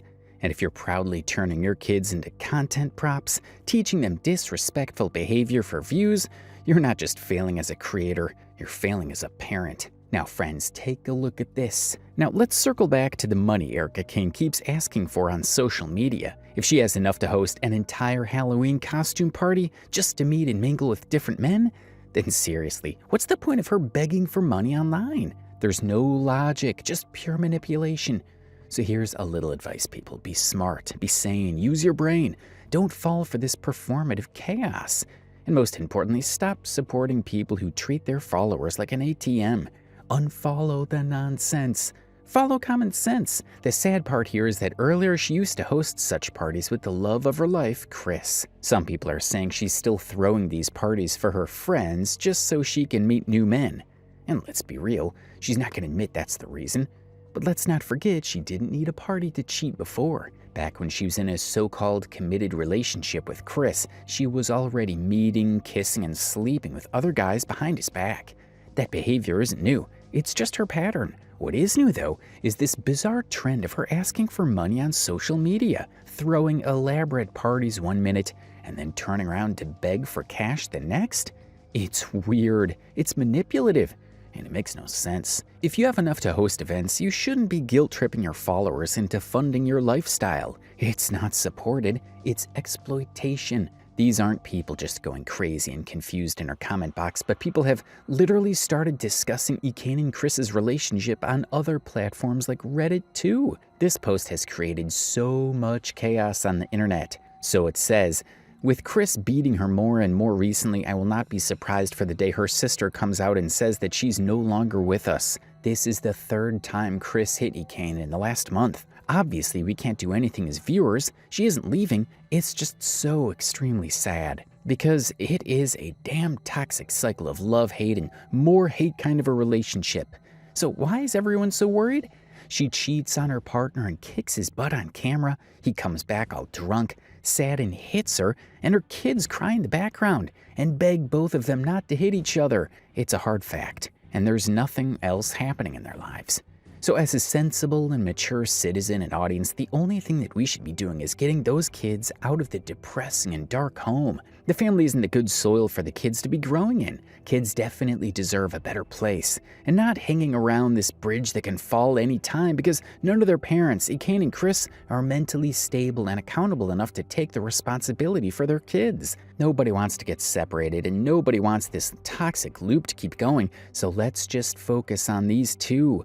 Also, people in the comment box are discussing something like this. So here's a comment that really sums up the confusion around Ekane and Chris's circus of a relationship. Wait, I need an update on this. I'm honestly so confused. She's said on live before all their beef is fake, and they do it for the views, so I never thought it was real until this one. And the reply?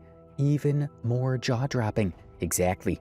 And when a TikTok did say he beat on her, she made a reaction video saying he never put his hands on her. So I'm starting to think the DV card is what brings in most of her money along with drama. Wait, what? So now we're being told from Ekane herself that all the fights, tears, screaming matches, breakups, makeups, even the domestic violence implications were all just drama? All scripted? All staged for views, likes, and money? Let's break this madness down. Oscar-worthy acting? No kidding. If this is all fake, someone hand her the trophy already. Ethics and morals? Nowhere to be found. Faking DV, emotional distress, and relationship breakdowns isn't content, it's deception. It's manipulative and incredibly dangerous. Involving the kids, That's where the line is not just crossed, it's obliterated. Using your children as props in fake emotional warfare for internet clout, that's not just irresponsible, that's traumatic parenting. And finally, why are we, the audience, helping people like this go viral, earn thousands, and buy luxury cars while we sit here emotionally invested in their fake lives? Seriously, we've got to stop giving clout to chaos. This isn't storytelling, this isn't transparency. This is a monetized mockery of real people who are actually suffering. And if Ekane really did say it's all fake, then the only thing real here is the fact that we've all been played. There's also a post that says, Ekane is a maniac. Here is a frustrated soul coming up with some honest truths. He says, does anyone watch her? Every once in a while I come across her page. I've seen multiple videos of her and her BD getting violent with each other, expose each other there on the internet, and then make up. This seems like a never-ending cycle. She's a wig influencer and took her a while to grow her natural hair, and then she gets on TikTok and said she shaved it again because she's stressed. All jokes aside, I feel like her life is really in shambles, and the internet is her escape. She's really manic and I feel bad for her children. Thoughts? People have realized that they're dealing with a maniac here. They are now hit with the ground reality that whatever she is saying and doing is eventually ruining their lives and killing their valuable time. It's taking the audience on a bad trip. These are the comments below the main post, and people seem to be relating with the situation. I think I saw a video once of her attacking him physically. She seems like she needs help mentally and maybe therapy or something. I saw a video that was a screen grab from one of her lives where she was, I'm assuming, drunk, and her BD were yelling at each other because she was kicking him out. In the background, you could hear her son standing outside of his room screaming and crying. Broke my heart for her babies that have to experience this often. Social media is a hell of a drug. I do believe some of it's real, but most of it is for views because views and attention equals money. It's literally one of her pinned videos. All these comments are from people who watched her content for a while and then decided that it wasn't healthy for them. There are also people creating Reddit posts saying, Ekane needs to be canceled. This shows that people are done with her and her behavior overall. Here is a perspective from a person, Kim Chishi, the poor babies. I feel it because she is to the standard of society pretty right now, and because she tells people all her business, they love her and think she's real, but to be honest, that's not being real, that's just being classless. People saying she is a good mom because she brought her son an iPhone 15 for his birthday, but monetary gifts don't make up for mental trauma, and she is literally telling the world she is bleeding every day and heavy. Like, why do we have to know that about you? She has no self-love, and she used to say how people bullied her, and it is showing now. Because it is like once she got money and the attention she used to crave, she feels like she has to keep doing stuff to keep it rolling. Or she'd just be like what they used to say about her. But it's just sad and shameful. That is a big-ass comment. But let's get to the fact that this isn't just a comment, but it's also like a last letter or note to people on what exactly Ekane is and how she's toxicating the internet. How shameful it is to see anyone doing that for fame and money. Everyone likes fame and money, but the way and intentions go wrong, you are off people's minds. Hard fact. Here's another person who's tired and done with Ekane and her daily drama on the internet. She writes, I'm tired of seeing creators like Dana Dane, Ekane, and Fanny be successful on TikTok. She continued with, I really feel like these women are literally exploiting themselves and tap dancing for money and attention. I'm not even going to say that it's the consumers that are making them popular, because TikTok has literally been plastering Ekane pages on my TL, and I've blocked her account so many times. I don't engage with nothing of that caliber, but it's constantly being pushed, and only because I engage with mostly black content. From Fanita doubling down on the already negative, racist, self-hating energy surrounding Kamala winning the election, to Dana Dane claiming that Sonia Massey caused her own death by falsely saying she threw the pot off the officer, I feel like these women know exactly what they're doing and are indirectly trying to instill fear and self-hate to the young people that watch them. I've blocked most of those accounts, yet I cannot escape it. I'm not gonna totally dismiss the fact that these women have a following and supporters, so it's not just TikTok, but what people choose to engage with. I'm just tired of seeing them create chaos and drama just to fill their pockets. It's sick to me and shows a lack of integrity, especially being black. It's so disrespectful. People seem to be literally done with these women now. Here's another post on Reddit which reads, Did y'all hear about @Ekane, TikTok creator, being 17 while sleeping with a 13-year-old? The title itself is insane and extremely pathetic. Being a 17-year-old, you're already underaged, but then you're sleeping with a 13-year-old? Seriously? The brains have stopped working reading such facts coming out about Ekane now. A 13-year-old is hardly able to get their math number calculations, and Eric Ekane managed to manipulate and exploit a 13-year-old to literally sleep with her to raise her body count? This isn't a small mistake. But being a minor herself, nobody must have been able to take any hard actions on her. But after all these years, do we see any sort of mature change or sensibility in her at all? No, we don't. Here's a comment that spills another tea. She was talking about how she loved his D on Live a few minutes ago. Boom! This is the alarm. She's a grown-up woman now. The change was expected, the guilt was expected, but all she has to say after all these years is, that was the best D she ever had? And yet another Reddit post that talks about Ekane. A comment here reads, Ekane effing a 13-year-old at 17? This is what happens when y'all make weird hoes famous. And it's too many people defending her, and that doesn't sit right with me at all. That doesn't fit right with any normal person, honestly. Another comment here says, I'm seeing a lot of women defend Ekane. You all need help. If it was your 13-year-old child with a 17-year-old, you wouldn't be all chill about this. Very true. No lies. People only take stands when the water reaches their doors. Till then, they're having the time of their lives. Guys, follow, subscribe, and share the content with open eyes. Not everything is fun. Not everything is to be taken lightly. Some things need the serious eye that they deserve. And the right place for the people and influencers like Ekane is behind bars. Stop it. I own that. I own that man. Stop it. Ekane very bluntly says, I own that N. No, you don't. Let's get something straight. If objectifying women is wrong, then objectifying men is just as wrong. This is where we need to wake up and start having real conversations about what feminism actually means. Because clearly some people are just using the word as a shield while doing the complete opposite of what it stands for. Feminism is not about insulting men. It's not about tearing them down to prove a point. It's not about defending someone just because they're a woman, especially when that woman is clearly in the wrong. True feminism is about equality. It's about being just as powerful, respectful, and accountable as the other gender, not being worse, louder, more destructive. What Ekane said is incredibly offensive. So why is her so-called fan base not calling it out? Why is this not considered a problem by the same people who claim to stand for fairness, dignity, and respect? Let's be honest, she's not a role model. She's a person with no filter, no respect, no understanding of boundaries, parenting, or relationships. She disrespects her kid's father, exposes her personal life for views, and yet somehow has a crowd defending her like she's a queen. She's barely 25, but age isn't the issue. Maturity is. And clearly she lacks it. She's not a strong woman. She's a chaotic, confused, and impulsive girl who is struggling to handle motherhood, a relationship, and most of all herself. And that, my friends, is not power. That's a problem. And after doing all the nonsense, another nonsense so-called rap by her. Hey, Duke Dennis, I wanna put that up inside of me, put it in my. I'm just playing. The shit is trash. Put it in my ass. Hey, put it in my ass. Free smoke with the one gifted. I'm getting drunk. I'm getting lifted. You know your teeth.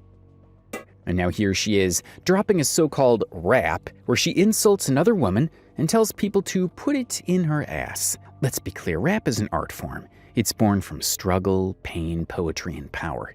It demands rhythm, punchlines, lyricism, storytelling, and a soul that's been through something real. Think of people like J. Cole, who grew up with very little in North Carolina, raised by a single mother, and still made his way to the top through raw storytelling and hard work. Or Meek Mill, who came from the streets of Philadelphia, facing the harshest realities, but used rap to inspire, rise, and create change. And don't forget NF, who battled poverty and mental health trauma, yet channels it all into his deeply emotional, masterfully written music. Even lesser known but insanely talented artists like Dax, they're out here rapping with purpose, blending truth with art, and giving people something real to hold on to. Compare that to what Ekane is doing, turning cheap insults and vulgar lines into content and calling it music. It's not music, it's not art. It's just loud disrespect that somehow became entertainment. And the worst part, the younger generation is watching. Kids are calling her their mother, idolizing someone who can't even handle her own reality. A woman who smokes, screams, swears, overshares, and uses her kids as content props.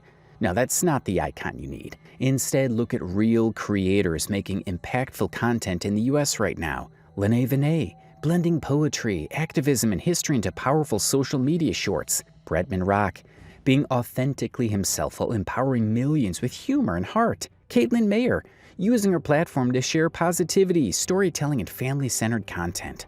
Mark Rober, a former NASA engineer teaching science to millions of kids and adults in the most creative ways. Tabitha Brown, spreading love, wisdom, and good food while staying deeply grounded in her values. These people spend days planning, scripting, filming, editing, and putting soul into their content, and they still get fewer views than someone like Ekane spewing drama in a 15-second clip. Yes, the algorithm is flawed, and yes, it rewards chaos, but we, as the audience, still hold power. We have the choice to block what doesn't uplift, mute what spreads negativity, not share, not follow, not hype up people who offer nothing but dysfunction, and most importantly, support the ones who truly deserve it. This is not about hate, it's about awareness. Let's start choosing our own icons with intention, not impulse. Stop worshiping noise. Start respecting substance.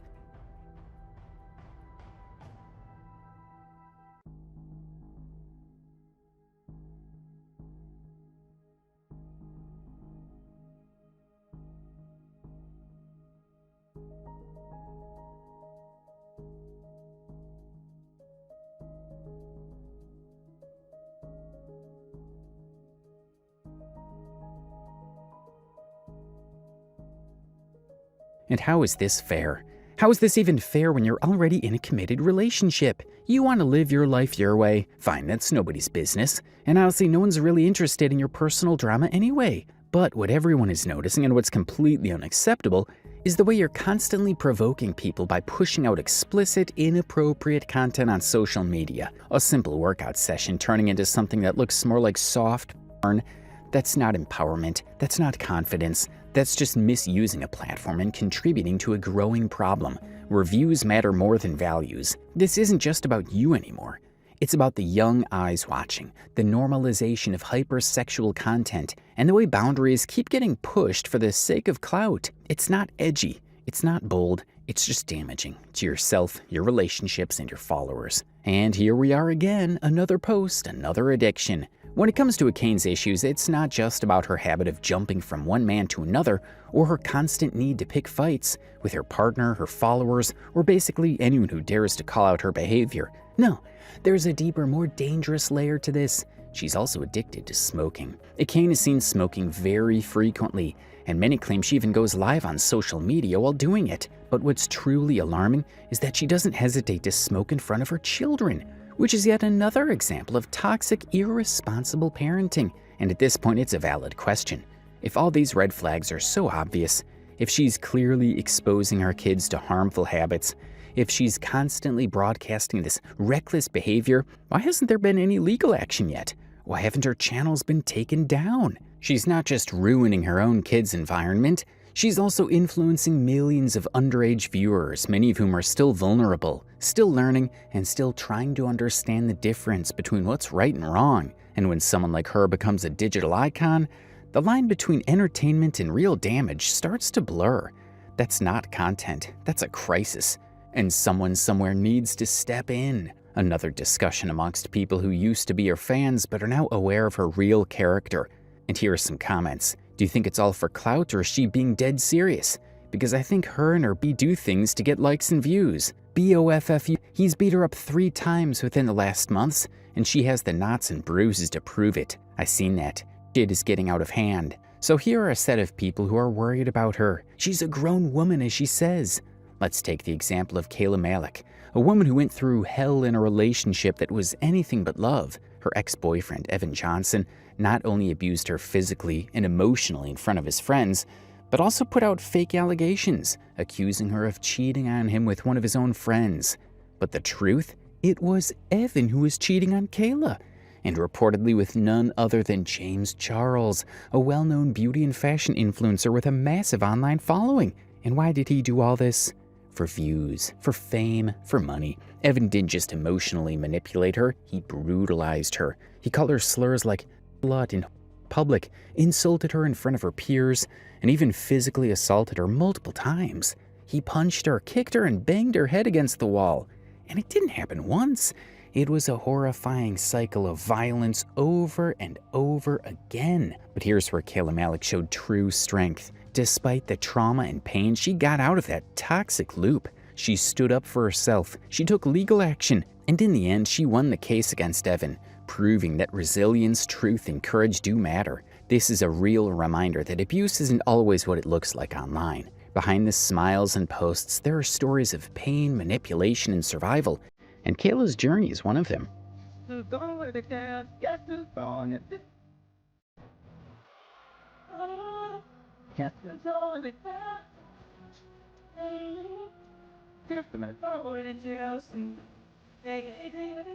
And this is Kayla Malik walking out of the courtroom the moment she won her case against Evan. The video title says it all, I won. And the background track playing? Guess who's going to jail tonight? It's poetic. It wasn't just a win for her, it was a win for every survivor. For every viewer who stood by her side, who believed her story when others tried to bury it under shame and lies. That is what it looks like to take a stand. That is what real strength, healing, and empowerment look like. That's what true feminism is. Walking away from a violent relationship, holding your abuser accountable, and reclaiming your life with dignity. Not this nonsense we see online every day. Not jumping from man to man for a few minutes of attention. Not airing every fight on social media for clicks and sympathy. Not smoking on live streams with your kids in the background. Not screaming female empowerment while tearing others down and refusing to take responsibility. Women like Kayla deserve crowns. Women like Ekane, they need a reality check and maybe a parenting handbook before anything else. Kayla's story is the reminder we all need. Being loud isn't power. Being right, strong, and principled, that's power. So, Ekane, Ekane, Ekane. The cunning cat claws for views and begging for attention.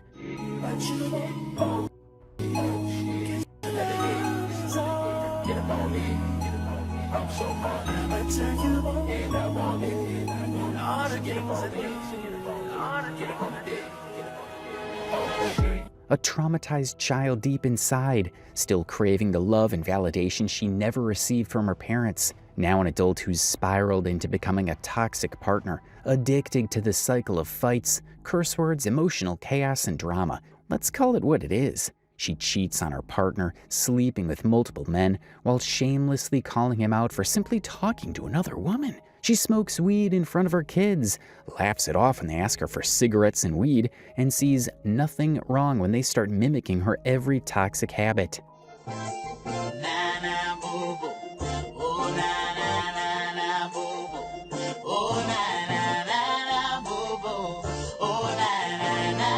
She teaches her kids to flip off the camera in front of millions of viewers. She screams, fights, and causes scenes with her children just feet away, planting trauma that will last a lifetime. And when called out, she doesn't apologize. She doesn't reflect. She doubles down. Because she isn't just irresponsible, she's unaccountable.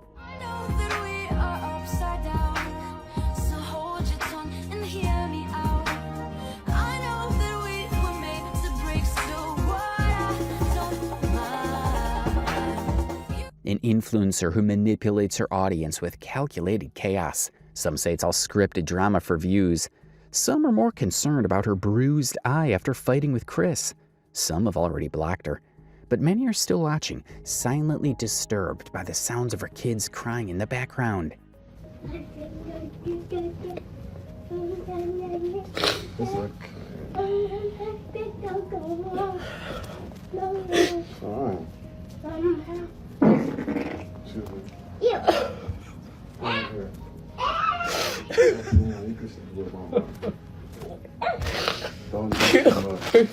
Whatever she is, she's not genuine. She's not empowering. She is not a role model. She's fake. She's manipulative. She's unapologetically dangerous. Do you know anyone like Ekane around you? What are your thoughts on Ekane and her so-called influencer personality? Do you think she's toxic or just cunning?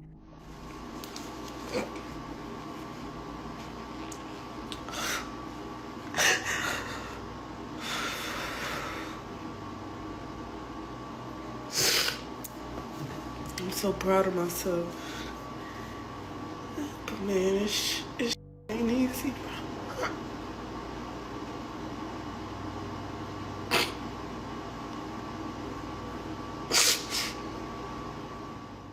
Drop your thoughts in the comments section. Let's build this conversation together. It's time to call out the scammers, the manipulators, the ones exploiting their children and their audience for attention and cash. Tears is coming, honey. Hey, Mix. I can't hear you. I've been playing my game. Just playing your game? Mom miss you so much. Me too. You know Mom love you? Uh-huh. As long as you know. I miss you so much. Can't wait till you come home. Okay, I'm gonna call you in a minute, okay? Okay. Love you.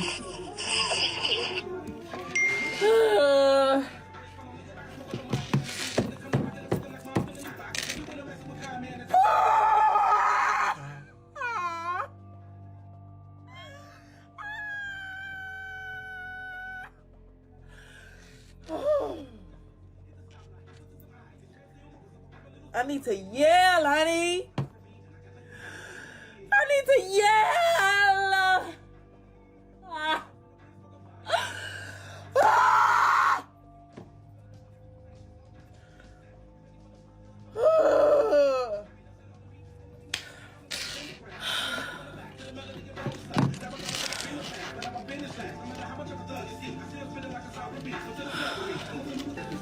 I'm up out here, B.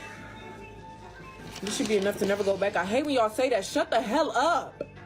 What do you mean this should be enough to never go back? Because I'm crying? You know how many times I done cried and I done tried? Let's take back our screens and protect the mental health of our future generations. Like, subscribe, and share this video with everyone who needs to hear it. And don't forget to hit that bell icon because we're dropping another expose very soon, featuring TikTok's next toxic influencer who's quietly ruining lives behind the filters. Stay tuned.